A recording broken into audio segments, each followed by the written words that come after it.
안녕하세요. 황금빛 동행입니다. 요즘 많은 퇴직자들이 같은 고민을 합니다. 퇴직 후 나는 어떻게 살아야 할까? 회사에서는 누구보다 바쁘게 일했고 중요한 역할을 맡았지만 퇴직과 함께 그 역할도 사라지죠. 아침에 눈을 떠도 더 이상 출근할 곳이 없고 울리던 전화도 조용해집니다. 처음엔 이제 좀 쉬면서 살아야지라고 생각하지만 시간이 지나면 문득 이런 질문이 떠오릅니다. 나는 이제 뭘 해야 하지? 직장에서는 김 부장님, 박 팀장님이라고 불렸지만 퇴직 후에는 그 호칭도 사라집니다. 직장에서의 역할이 곧 내 정체성이었는데 이제는 나를 설명할 수 있는 단어가 없습니다. 그러다 보니 허전함, 외로움, 그리고 막막함이 밀려오죠. 내가 지금까지 뭘 위해 살았던 거지? 앞으로 남은 인생은 어떻게 살아야 할까? 이런 고민은 누구에게도 쉽게 말하기 어렵습니다. 주변 사람들은 이제 편하게 살 때가 됐잖아라고 하지만 정작 본인은 편한 게 아니라 공허함을 느끼곤 하죠. 오늘은 그런 고민을 하고 계신 분들을 위해 57세 김용남 어르신의 이야기를 소개해 드리려 합니다. 평생 열심히 일하고 퇴직한 후 그는 어떤 고민을 했을까요? 그리고 그 고민을 어떻게 풀어나갔을까요? 안녕하세요. 저는 57세 김용남입니다. 30년 가까이 한 회사에서 일하며 팀장, 부장까지 맡았고 직장에서는 늘 바쁜 사람이었죠. 후배들에게 조언하고 회의에서 중요한 결정을 내리고 김 부장님이라는 호칭이 너무나 익숙했습니다. 하지만 1년 전 퇴직을 하면서 제 삶이 완전히 바뀌었습니다. 처음엔 이제 좀 쉬면서 살자 생각했어요. 그런데 몇 달이 지나자 문득 이런 생각이 들더군요. 나는 이제 뭐지? 나는 누구지? 직장에서 불리던 김 부장님이라는 이름이 사라지자 저도 사라진 것 같았습니다. 가족들이야 여전히 저를 아빠, 남편이라고 부르지만 회사 밖에서의 저는 무언가 비어있는 느낌이었어요. 아침에 일어나도 출근할 곳이 없고 전화도 울리지 않고 메일도 더 이상 오지 않습니다. 처음엔 그래, 이게 자유지 라고 생각했는데 점점 무료함과 공허함이 밀려오더군요. 아내는 당신 하고 싶은 거 하면서 살아라고 말했지만 정작 하고 싶은 게 뭔지조차 모르겠더라고요. 어느 날은 거울을 보다가 문득 이런 생각이 들었습니다. 내가 직책이 아니라 사람으로서 나를 정의할 수 있을까? 하지만 막상 나는 누구인가? 라는 질문에 쉽게 대답할 수 없었습니다. 그래서 새로운 무언가를 시작해 보려 했습니다. 도서관에서 책을 읽어보기도 하고 동네 문화센터에서 수업을 들어보기도 했죠. 그런데 문제는 내가 왜 이걸 하고 있지? 라는 생각이 계속 들었다는 겁니다. 목적 없이 하는 일들은 쉽게 흥미를 잃게 만들었어요. 그러다 우연히 퇴직 후에도 열심히 활동하는 동료를 만나게 됐습니다. 그는 지역 복지센터에서 봉사활동을 하면서 노인들을 돕고 있었어요. 퇴직하고 나면 진짜 인생이 시작되는 거야 라는 그의 말을 듣고 처음엔 웃어넘겼지만 시간이 지나면서 그 말이 점점 마음에 남더군요. 그래서 저도 작은 도전을 해봤습니다. 제가 오랫동안 일했던 분야에서 멘토링 프로그램에 참여해 후배들에게 조언을 해주기 시작했어요.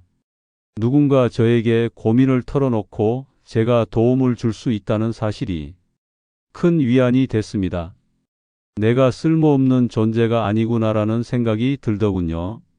퇴직 후 우리가 가장 힘든 건 사실 일이 아니라 나 자신과 마주하는 시간이 아닐까요? 일에 가려져 있던 나의 본래 모습, 내가 진짜로 원하는 것, 내가 소중히 해야 할 것들을 다시 찾는 시간이 필요하다는 걸 깨달았습니다. 이제는 김 부장님이 아니라 57세 김용남으로 살려고 합니다. 이름이 아닌 내 삶 자체에 의미를 두면서요. 오랜 시간 일하면서 우리는 자연스럽게 내 역할에 익숙해집니다. 직장에서는 부장님, 과장님, 선생님, 기사님 등으로 불리며 책임을 맡고 일했죠. 그런데 퇴직을 하면 그 역할이 사라지면서 마치 나 자신도 함께 사라진 것 같은 기분이 들 때가 있습니다. 많은 분들이 퇴직 후 예상치 못한 감정 변화를 겪는 이유가 바로 여기에 있습니다. 그렇다면 퇴직 후의 삶을 의미 있게 보내기 위해서는 무엇을 해야 할까요? 전문가들은 새로운 역할을 만들어가는 것이 중요하다고 조언합니다. 몇 가지 현실적인 방법을 소개해 드리겠습니다. 배움에는 나이가 없습니다. 새로운 취미를 가지거나 배우고 싶었던 분야를 공부해 보세요. 요즘은 온라인 강의도 많고 평생교육원이나 문화센터에서도 다양한 강좌를 제공합니다. 요리, 외국어, 음악, 미술, 역사 등 관심 있는 분야를 찾아보는 것도 좋습니다. 배우는 과정에서 새로운 사람들을 만나게 되고 자연스럽게 새로운 관계도 형성됩니다. 퇴직 후 가장 주의해야 할 것이 바로 사회적 고립입니다. 직장에서는 동료들과 자연스럽게 어울리며 이야기를 나누고 점심을 같이 먹거나 회식 자리를 가지며 사회적 관계를 유지할 수 있었습니다. 하지만 퇴직 후에는 이런 만남이 줄어들고 특별히 약속을 만들지 않으면 사람을 만날 기회가 점점 줄어들게 됩니다. 그러다 보면 자연스럽게 혼자 있는 시간이 많아지고 외로움과 우울감을 느끼기 쉬워집니다. 따라서 퇴직 후에는 의식적으로 사람들과의 관계를 유지하고 새로운 인연을 만들어가는 노력이 필요합니다. 가장 좋은 방법 중 하나는 동호회나 지역 모임에 참여하는 것입니다. 예를 들어 등산 동호회에 가입하면 건강도 챙기면서 다양한 사람들과 교류할 수 있습니다. 바둑이나 장기를 좋아하신다면 지역 복지관이나 문화센터에서 운영하는 모임을 찾아보는 것도 좋은 방법입니다. 낚시, 독서, 그림, 음악, 요리 등 관심 있는 분야에서 활동하는 사람들과 함께하면 자연스럽게 소통의 기회가 늘어납니다. 퇴직 후에도 사회적 관계를 유지하는 것은 행복한 인생을 위해 꼭 필요한 요소입니다. 연구에 따르면 활발한 사회생활을 하는 사람들이 그렇지 않은 사람들보다 더 행복하고 건강한 삶을 살아간다고 합니다. 사람들과의 관계는 단순한 즐거움을 넘어 삶의 의미를 찾고 정신적 신체적 건강을 유지하는 데 큰 도움을 줍니다. 미국 하버드 대학교에서는 하버드 성인 발달 연구 통해 인간의 행복과 건강에 가장 중요한 요소가 무엇인지 분석했습니다. 그 결과 가장 중요한 행복 요인은 돈이나 명예가 아니라 좋은 인간관계라는 사실이 밝혀졌습니다. 반면 고립된 사람들은 스트레스와 우울감을 더 많이 경험했고 만성질환에 걸릴 확률도 높았으며 평균 수명도 짧았습니다. 특히 50대의 인간관계가 원만했던 사람들이 그렇지 않은 사람들보다 80대에 더 건강하고 만족스러운 삶을 살고 있다는 결과가 나왔습니다. 자신의 경험과 지식을 나누는 것은 퇴직 후 삶을 더욱 의미 있게 만드는 좋은 방법입니다. 오랫동안 쌓아온 지식과 노하우를 나누는 것은 단순한 활동을 넘어 사회에 기여하면서 스스로도 큰 보람을 느낄 수 있는 일이 됩니다. 자신의 경험과 지식을 나누는 것은 퇴직 후 삶을 더욱 의미 있게 만드는 좋은 방법입니다. 오랫동안 쌓아온 지식과 노하우를 나누는 것은 단순한 활동을 넘어 사회에 기여하면서 스스로도 큰 보람을 느낄 수 있는 일이 됩니다. 예를 들어 퇴직한 교사는 지역 도서관이나 복지관에서 독서지도 봉사를 할 수 있습니다. 아이들에게 책 읽는 법을 가르쳐 주거나 글쓰기 교실을 운영하는 것도 좋은 방법입니다. 학생들은 어른들의 경험과 지혜를 배우면서 성장할 수 있고 퇴직자는 자신의 전문성을 활용하며 새로운 보람을 찾을 수 있습니다. 오랫동안 회사에서 일했던 분이라면 젊은 세대에게 멘토링을 해주는 것도 좋은 방법입니다. 취업을 준비하는 청년들에게 면접 요령이나 직장 생활의 노하우를 전수해 줄 수 있고 경력 개발에 대한 조언을 해줄 수도 있습니다. 실제로 많은 대학과 공공기관에서는 퇴직한 전문가들을 초청해 강연을 하거나 상담 프로그램을 운영하고 있습니다. 자신의 경험이 누군가에게 도움이 된다는 것은 큰 의미가 있으며 이를 통해 새로운 인간관계를 형성할 수도 있습니다. 또한 손재주가 좋은 분이라면 지역 주민센터에서 공예나 요리, 수공예 등의 강좌를 열어볼 수도 있습니다. 바둑이나 장기를 좋아하는 분이라면 노인정에서 친구들과 함께 즐기면서 자연스럽게 사람들과 어울릴 수도 있습니다. 이처럼 자신의 관심사와 특기를 살려 봉사활동을 하면 단순한 취미를 넘어 사회와 연결될 수 있는 기회가 됩니다. 누군가를 돕는다는 것은 단순히 도움을 주는 사람이 아니라 스스로도 긍정적인 에너지를 얻는 과정입니다. 봉사활동을 통해 사람들과 소통하고 새로운 보람을 찾으며 건강한 사회적 관계를 유지할 수 있습니다. 퇴직 후에도 내가 가진 능력과 경험이 누군가에게 가치 있는 일이 될 수 있다는 사실을 기억하며 작은 일부터 실천해보는 것은 어떨까요? 반드시 경제적인 이유가 아니더라도 퇴직 후 적당한 일을 하는 것은 삶의 활력을 되찾는 좋은 방법입니다. 매일 일정한 목표가 생기고 사람들과 교류할 기회가 늘어나면서 하루하루를 더 의미 있게 보낼 수 있습니다. 요즘은 시니어들을 위한 일자리도 점점 많아지고 있으며 자신의 경험과 능력을 살릴 수 있는 다양한 기회가 열려 있습니다. 파트타임 근무도 좋은 선택입니다. 하루 몇 시간씩만 일하면서 적당한 수입도 얻고 사회적 관계도 유지할 수 있기 때문입니다. 본인의 관심사와 적성에 맞는 일을 찾으면 퇴직 후에도 건강한 삶을 유지하며 보람을 느낄 수 있습니다. 퇴직이 곧 일의 끝이 아니라는 점을 기억하고 작은 일부터 도전해보는 것은 어떨까요? 퇴직 후에는 생활 패턴이 흐트러지기 쉽습니다.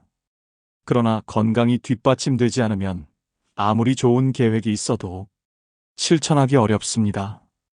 규칙적인 운동과 식습관을 유지하면서 건강을 관리하는 것이 중요합니다.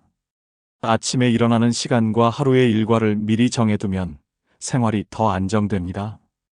퇴직 후 갑자기 새로운 변화를 시도하는 것은 어렵습니다. 따라서 퇴직 전에 미리 준비하는 것이 좋습니다. 다음과 같은 것들을 미리 고민해 보세요. 첫째, 하고 싶은 일 목록을 만들어 보세요.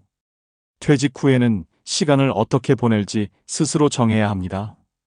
여행, 취미, 공부, 봉사활동 등 하고 싶었던 일들을 미리 정리해 보세요. 관심 있는 분야를 하나씩 시도해 보면 새로운 즐거움을 찾을 수 있습니다. 둘째, 사람들과의 관계를 유지하세요. 직장 동료뿐만 아니라 다양한 사람들과의 인연을 이어가는 것이 중요합니다.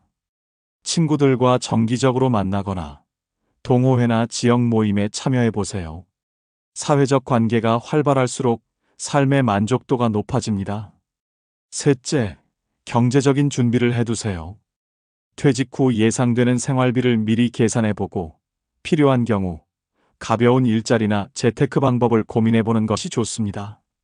안정적인 생활을 위해 재정 계획을 세워두면 걱정을 덜 수 있습니다. 넷째, 건강 관리를 꾸준히 하세요. 건강은 무엇보다 중요한 자산입니다. 규칙적인 운동 습관을 들이고 건강검진도 꾸준히 받으세요. 몸이 건강해야 원하는 일들을 하면서 행복한 시간을 보낼 수 있습니다. 퇴직은 끝이 아니라 인생의 새로운 시작입니다. 우리는 오랜 시간 직장에서 맡은 역할을 다하며 최선을 다해 살아왔습니다. 하지만 그 역할이 사라졌다고 해서 우리의 가치까지 사라지는 것은 아닙니다. 어떤 직함을 가졌든 어떤 일을 했든 우리는 여전히 소중한 존재입니다. 지금까지 쌓아온 경험과 지혜는 사라지지 않고 앞으로의 삶을 더욱 풍요롭게 만드는 밑거름이 될 것입니다. 퇴직 후에도 우리가 할 수 있는 일, 우리가 기여할 수 있는 일들은 무궁무진합니다. 새로운 목표를 세우고 하고 싶은 일들을 찾아가면서 삶에 또 다른 의미를 만들어갈 수 있습니다. 미국의 시인이자 철학자인 랄프 왈도 에머슨은 이렇게 말했습니다. 인생은 자신을 발견하는 것이 아니라 자신을 만들어가는 과정이다. 우리는 이제 새로운 길 위에 서 있습니다. 조금 낯설고 두려울 수도 있지만 한 걸음씩 내딛다 보면 예상치 못한 기회와 즐거움이 우리를 기다리고 있을 것입니다. 나는 더 이상 부장님이 아니더라도 여전히 가치 있는 사람입니다. 이제 여러분의 인생이 다시 시작됩니다. 앞으로 펼쳐질 새로운 이야기, 그 주인공은 바로 여러분입니다. 여러분의 소중한 이야기와 댓글로 더욱 풍성해지는 황금빛 동행입니다. 구독과 좋아요, 알림 설정을 해주시면 더 좋은 영상으로 보답하겠습니다. 항상 행복하고 건강한 하루 보내세요. 시청해주셔서 감사합니다. 다음 영상에서 만나요.